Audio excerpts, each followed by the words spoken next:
আসসালামু আলাইকুম বন্ধুরা, কেমন আছেন আপনারা? আশা করি সবাই ভালো আছেন। আলহামদুলিল্লাহ আমিও ভালো আছি। আবারও একটি নতুন ভিডিও নিয়ে আপনাদের সঙ্গে চলে এসেছি মিজানুর রহমান আজারি ওয়াচ। আপনারা যারা যারা মিজানুর রহমান আজারি ওয়াচ শুনতে ভালোবাসেন তারা ফুল ভিডিওটি দেখতে থাকেন, আশা করি ভালো লাগবে। আপনি যেই কোনো রোগে আক্রান্ত হন না কেন, আপনি যদি সূরা ফাতিহা পড়ে ফু দেন, সুস্থ করবে কে? বিশ্বাস হয় না সন্দেহ লাগে? যাদের বিশ্বাস হয় তাদের ফুতে কাজ হয়ে যাবে, আর যাদের সন্দেহ লাগে এরা হাজারবার ফু দিলেও কোনো কাজ হবে না।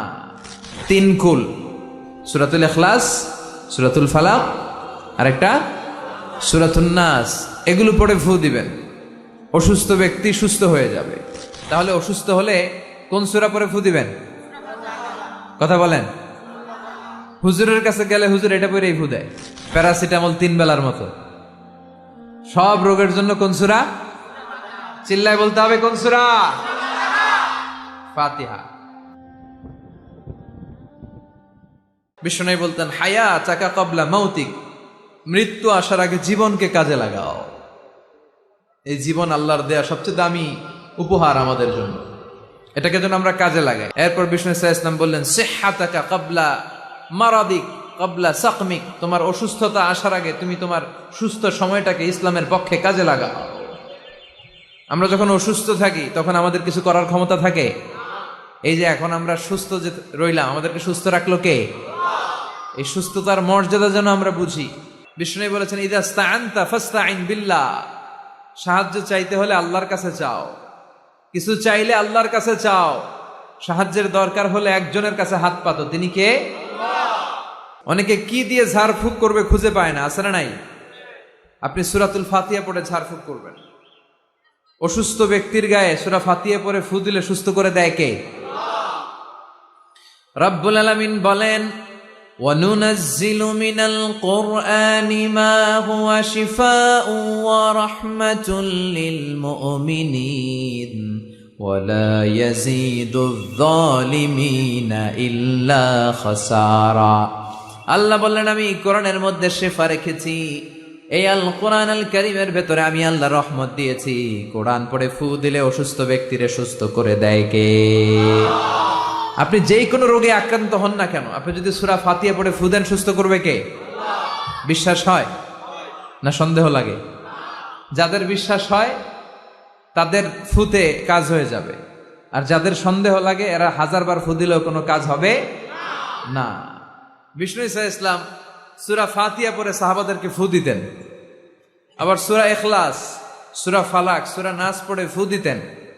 মা আয়েশা যখন অসুস্থ হতেন আর এসে যখন বিষ্ণু ইসলামের কাছে বলতেন, ইয়া রাসূলুল্লাহ আমি অসুস্থ, আপনি আমার জন্য দোয়া করেন, বিষ্ণু ইসলাম মা আয়েশাকে সূরাতুল ইখলাস, সূরাতুল ফালাক আর সূরাতুন নাস পড়ে হাতের মধ্যে ফু দিতে বলতেন, আর বলতেন, এই হাতে ফু দিয়ে তুমি হাতটা মাথা থেকে পা পর্যন্ত মাসে করো, তোমার সুস্থ করে দিবে কে? আল্লাহ। এটার বলে তিন কুল, কুল আস-সালাসা। কি বলে? তিন কুল, সূরাতুল ইখলাস, সূরাতুল ফালাক, আর একটা সূরাতুন নাস, এগুলো পড়ে ফু দিবেন, অসুস্থ ব্যক্তি সুস্থ হয়ে যাবে। আবু সাঈদ আল খুদরি রাদিয়াল্লাহু তাআলা আনহু, উনি একবার একটা সফরে বেরোলেন। উনি সফরের মধ্যে দেখলেন আরবের কিছু গোত্রের লোক এক পাশে দাঁড়িয়ে আছে, আর সবাই মিলে একজন লোককে মন্ত্র পড়ে ফু দিচ্ছে। তিনি বললেন, কি হয়েছে তোমাদের? তারা বলল, আমাদের নেতাকে সাপে কামড় দিয়েছে, বিষাক্ত সাপ, এত ভেনোমাস স্নেক, এটা আমাদের এই সর্দারকে আর বাঁচানো সম্ভব না, সে সাপের কামড়ে বিষাক্ত হয়ে এখনই মারা যাবে। আল্লাহ রাসূলের সাহাবী বললেন, তোমরা কি করতেছো? সবাই বলল, আমাদের যার যত মন্ত্র জানা আছে ফু দিচ্ছি। লোকজন পড়তেছে, সুমন্তর সু কালিকুত্তার গু, এরকম এদেশে পড়ে না? হ্যাঁ, তো এগুলোতে কেউ সুস্থ হয়? কথা বলেন। আল্লাহ রাসূলের সাহাবী বললেন, কোন মন্ত্রতন্ত্রে কাজ হবে না, আমার কাছে এমন এক জিনিস জানা আছে যেটা পড়ে আমি ফু দিব, সুস্থ করে দিবে কে? আবু সাঈদ আল খুদরি রাদিয়াল্লাহু তাআলা আনহু গেলেন, সবাইকে সরিয়ে তিনি সূরা ফাতিহা পড়লেন। উনি এর আগে জীবনে কখনো রুকিয়া করে না, এই ঝাড়ফুঁক করে না, এই প্রথম অন টেস্ট। কি করতেছে? অন টেস্ট করতেছে। উনি সূরা ফাতিহা পড়ে ফু দেওয়ার সাথে সাথে মুহূর্তের মধ্যে অসুস্থ ব্যক্তিটা সুস্থ হয়ে যায়। এবার সাহাবীদেরকে অনেকগুলো ছাগল দেয়া হলো। শুরুতে চুক্তি ছিল যে আমাদেরকে অনেকগুলো ছাগল দিতে হবে। কোনো বর্ণনায় এসেছে 30টি, কোনো বর্ণনায় তার চেয়েও বেশি। এবার সাহাবারা ছাগল নিয়ে ফিরে আসতেছেন। পথিমধ্যে প্রচন্ড ক্ষুধা লেগেছে, কয়েকটা ছাগল জবাই করে সবাই খেলেন। এরপর মদিনায় ফিরে আসলেন। সবাই বললে যে কোরআন দিয়ে ফু দিয়ে যে ছাগল আনলাম, আবার ছাগলের গোশতও খাইলাম, এটা জায়েজ হয়েছে কিনা বিশ্বনবীর মাসালা জিজ্ঞেস করার দরকার আছে না নাই? সবাই মদিনাতে যে বিশ্বনবীর মাসালা জিজ্ঞেস করতে লাগলো, ইয়া রাসূলুল্লাহ, আমরা কোরআন দিয়ে রুকিয়া করেছি, ঝাড়ফুঁক করেছি, তার বিনিময়ে 30টা ছাগলও নিয়েছি, ছাগলের গোশতও খাইছি, এখন কি করব বলেন? বিশ্বনবী বললেন, কিছু করা লাগবে না, আরো খাও, খাও, কোনো সমস্যা নাই, কারণ তোমরা কোরআনের দাম বাড়ায় দিছো, এটা জায়েজ হয়েছে। আর তোমরা ভাগ বটোয়ারা করে ছাগল নেওয়ার পরে ছাগলের গোশত কিছু থাকলে আমারও দিও। সুবহানাল্লাহ পড়বেন না? সূরাতুল ফাতিহা এটাকে বলে সূরাতুর রুকিয়া, সূরাতুশ শিফা। পৃথিবীর অনেক দেশে, মুসলিম দেশে, ওখানে আমি দেখেছি রুকিয়া সেন্টার আছে। কি সেন্টার? আর আমগো দেশে আছে কবিরাজির সেন্টার। কথা কন, আমগো দেশে কি সেন্টার?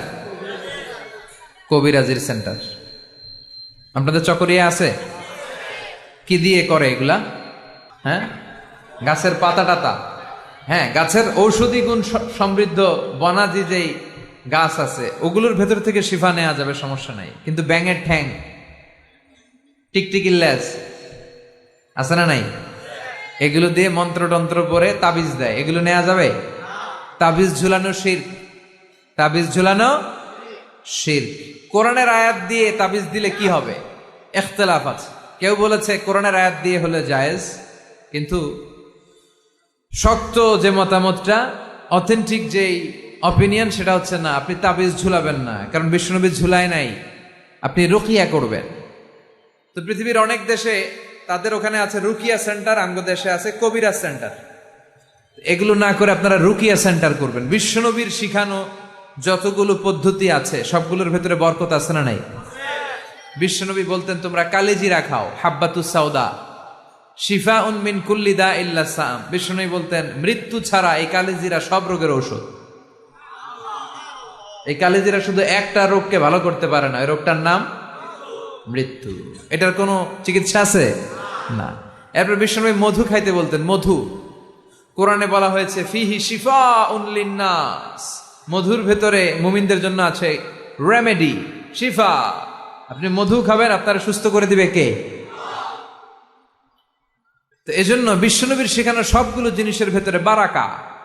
বিশ্বনবী সিঙ্গা লাগাতেন। কি লাগাতেন? আরবিতে এটাকে বলে হেজামা। পৃথিবীর অনেক দেশে হেজামা সেন্টার আছে। কি সেন্টার? হিজামা সেন্টার। এই কাপিং বলে এটাকে, প্লাস্টিকের কাপিং লাগায় দেহের ভেতরে যে দূষিত রক্তগুলো আছে, যেখানে পেইন হয়, ব্যথা হয়, টেনে এই দূষিত রক্তটা বের করে দিবে আর আপনারা সুস্থ করে দিবে কে? বিশ্বনবী এই কাপিং করতেন। আমাদের বাংলাদেশেও অনেক ওই যে সাপের খেলা দেখায় যে মহিলারা, এরাও এগুলা করে উল্টা পাল্টা। এরা গান বানায়, কয় পক্ষোয়াই জোখোয়াই, সিঙ্গা লাগায়, সাপের খেলা দেখায়, আছে না নাই? এই সাপের খেলা দেখাবে, পক্ষোয়াই জোখোয়াই বলবে, আসলে কিছুই বের করতে পারে না। বিশ্বনবীর শিখানো যতগুলো পদ্ধতি আছে আমরা সেগুলো মানবো, ওগুলোর ভেতরে বরকত দিয়েছে কে? এখন গোটা বিশ্বের বিভিন্ন জায়গায় বিশ্বনবীর এই হেজামা, সিঙ্গা লাগানোটা, এটা ল্যাবরেটরিক্যালি প্রুভড হয়েছে যেটা স্বাস্থ্যকর। এবং আমি দেখলাম গত বিশ্বকাপে একজন ফুটবলার তারকা, সে তার দেহের অনেক জায়গায় সিঙ্গা লাগিয়েছে। আলহামদুলিল্লাহ পড়েন। তার মানে ইউরোপ, আমেরিকায়, গোটা বিশ্বে বিশ্বনবীর এই সুন্নাহগুলো ছড়াই দিচ্ছে কে? ওয়ালা বাইতা ওয়াবার ওয়ালা মাদার ইল্লা আদখালাহুল্লাহু হাযাদ দ্বীন। আল্লাহর ওয়াদা, আল্লাহ বলেছেন নবী, এই পৃথিবীতে এমন কোনো জঙ্গল থাকবে না, মরুভূমি থাকবে না, এমন কোনো ঘর থাকবে না, বাড়ি থাকবে না, এমন কোনো পাহাড় থাকবে না, এমন কোনো জায়গা থাকবে না যে জায়গায় আমি কালেমার কথা আর ইসলামের কথাকে পৌঁছায় দেব না। প্রতিটা জায়গায় ইসলামের কথাকে পৌঁছায় দিবে কে? কালেমার বাণীকে পৌঁছে দিবে কে? তাহলে অসুস্থ হলে কোন সূরা পড়ে ফু দিবেন? কথা বলেন। হুজুরের কাছে গেলে হুজুর এটা পড়েই ফু দেয়। আমাদের কাছে আসলে আমরা কি বানায় বানায় কিছু পড়তে পারবো না? আমরাও সূরা ফাতিহা পড়েই ফু দেই। তা আপনিও সূরা ফাতিহা পড়ে ফু দিবেন। আর আব্বা আম্মার কাছে দোয়া চাইবেন বেশি। কার কাছে? মায়ের দোয়া আল্লাহ কোনোদিন ফিরায় দেয়? কথা বলেন। ওগো মা তুমি এই ধরনের শ্রেষ্ঠ নেয়ামত, তোমারই পদ তলে রয়েছে জান্নাত। ওগো মা তুমি এই ধরনের শ্রেষ্ঠ নেয়ামত, তোমারই পদ তলে রয়েছে জান্নাত। আলহামদুলিল্লাহ পড়েন। সালাসু দাওয়াতিন মুস্তাজাবা, 3 ব্যক্তির দোয়া আল্লাহ ফিরায় না। এক হচ্ছে মুসাফিরের দোয়া, 2 হচ্ছে মজলুমের দোয়া, 3 হচ্ছে মায়ের দোয়া, বাবার দোয়া ছেলে মেয়েদের জন্য। হাত তুলে দোয়া করতে দেরি, ওই দোয়া কবুল হতে দেরি হয়। এজন্য মায়ের কাছে দোয়া চাইবেন তো, বাবার কাছে।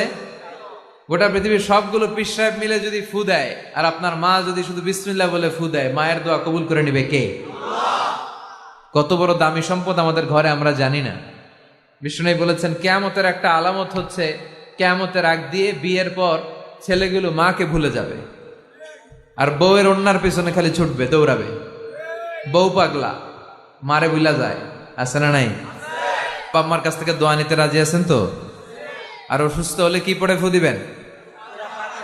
সবাই বলেন, মনে থাকবে? পেটে ব্যথা, মাথায় ব্যথা, ডায়াবেটিক্স, গ্যাস্ট্রিক, আলসার, সবাই বলেন কোন সূরা? হ্যাঁ, প্যারাসিটামল 3 বেলার মতো। সব রোগের জন্য কোন সূরা? চিল্লায় বলতে হবে কোন সূরা? ফাতিহা। ভিডিওটি ভালো লাগলে একটি লাইক, কমেন্ট ও শেয়ার করে পাশে থাকবেন বন্ধুরা। যারা যারা শেষ পর্যন্ত ভিডিওটি দেখেন তাদের জন্য অনেক অনেক ভালোবাসা থাকলো বন্ধুরা। আরও নতুন নতুন ভিডিও পেয়ে চ্যানেলটিকে সাবস্ক্রাইব করে পাশে থাকবেন বন্ধুরা। ভালো থাকবেন, ধন্যবাদ।